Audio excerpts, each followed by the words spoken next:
আমি আবারও আপনাদের মধ্যে হাজির হলাম বাচ্চাদের দুইটা ড্রেস তৈরি করতে।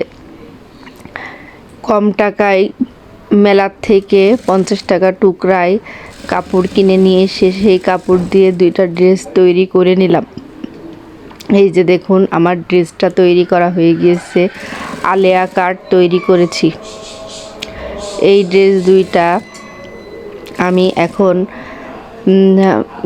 ব্লকের ছাপ দিয়ে নিয়ে আসবো। দেখুন আমার ড্রেসটি তৈরি করা হয়ে গেছে, সাদা অনেক খালি খালি লাগছে, তাই আমি ভাবছি ড্রেস দুইটা আমি ব্লকের ছাপ দিয়ে নিয়ে আসবো। আগের থেকে প্ল্যান ছিল না, আগের থেকে প্ল্যান থাকলে তাহলে আমি কাটিং করা কাপড়ই ছাপ দিয়ে নিয়ে আসতাম, কারণ তৈরি করা জামা ওনারা ছাপ দিতে চায় না। তারপরে মামাদের অনেক বুঝায় শোনায় আমি এই জামা দুইটার মধ্যে ছাপ দিয়ে নিয়েছি, বলেছি আপনাদের পছন্দ মতো করে দেন। আর যদি কাটিং করা কাপড় নিয়ে যেতাম তাহলে আমার পছন্দ মতো আমি ছাপ দিয়ে নিতে পারতাম। দেখুন কত কম খরচে কত সুন্দর জামা তৈরি করা যায়, মনের ইচ্ছা শক্তি বড়, ইচ্ছা থাকলে। আর এই শাড়িটা দেখলেন তো কত সিম্পল একটা শাড়ি ছিল, এই শাড়িটাও আমি ব্লকের ছাপ দিয়ে নিয়ে আসবো। এই যে এখন আমি শাড়িটা তৈরি করছি, আর একদিকে জামা দুইটা ব্লক দেওয়া হচ্ছে, কারণ বৈশাখের আর একদিন টাইম আছে। হঠাৎই মনে হয়েছে এই সাদা শাড়ি আর জামাটা একেবারে খালি খালি লাগছে, তাহলে ব্লকের ছাপ দিলে ভালো লাগে। কম খরচেও যে গর্জিয়াস এত সুন্দর একটা শাড়ি তৈরি করা যায় তা না দেখলে বোঝা যায় না। ব্লকের কারখানার মামারা অনেক সুন্দর কাজ করে। দেখুন আমার এই একেবারে সিম্পল শাড়িটা কত সুন্দর গর্জিয়াস করে দিচ্ছে। মামাটার জ্ঞান অনেক ভালো, অল্প বলাতেই বুঝে গিয়েছে শাড়িটা কেমন করে বানাতে হবে। পুরা সাদা শাড়িটা এত বেশি পাতলা ছিল, শরীর দেখা যায়। এই শাড়িটার মধ্যে জলছাপ দিয়ে নিয়েছি, এই কারণে শাড়িটা একটু ভারী হয়েছে।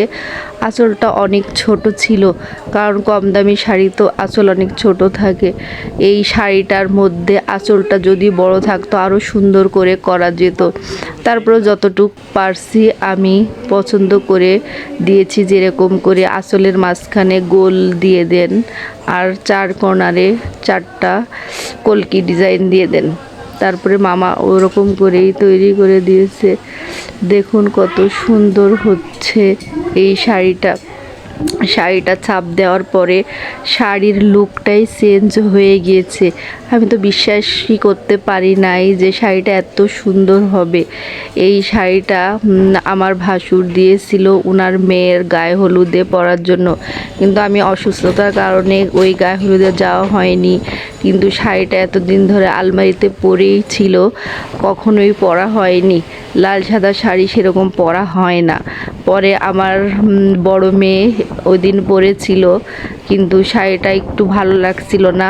পরে ভাবলাম যে ব্লকের ছাপ দিয়ে নিয়ে আসি, ব্লকের ছাপ দিলে শাড়িটা একটু গর্জিয়াস হবে, তাহলে একটু পরা যাবে। দেখুন শাড়িটা কত সুন্দর হয়েছে। মনের ইচ্ছাই সব, ইচ্ছা থাকলে ঠিকই কম টাকা দিয়ে একটা কাপড় কিনেও সুন্দর গর্জিয়াস করে পরা যায়। পহেলা বৈশাখের এই সাজ কোনো টাকাই খরচ হয়নি। ব্লাউজটা বানিয়েছি তাও একটা টুকরা কাপড় জোড়া দিয়ে, আর এই বাচ্চাদের জামাগুলো তৈরি করেছি টুকরা কাপড় 50 টাকা দিয়ে মেলার থেকে কিনেছিলাম।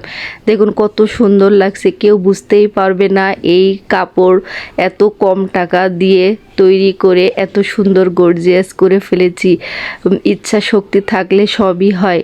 আমার এই চ্যানেলটি সাবস্ক্রাইব করুন, আপনারা লাইক কমেন্টস করে দিয়েন, পাশে থেকে বেল আইকনটি চাপ দিয়ে দিয়েন।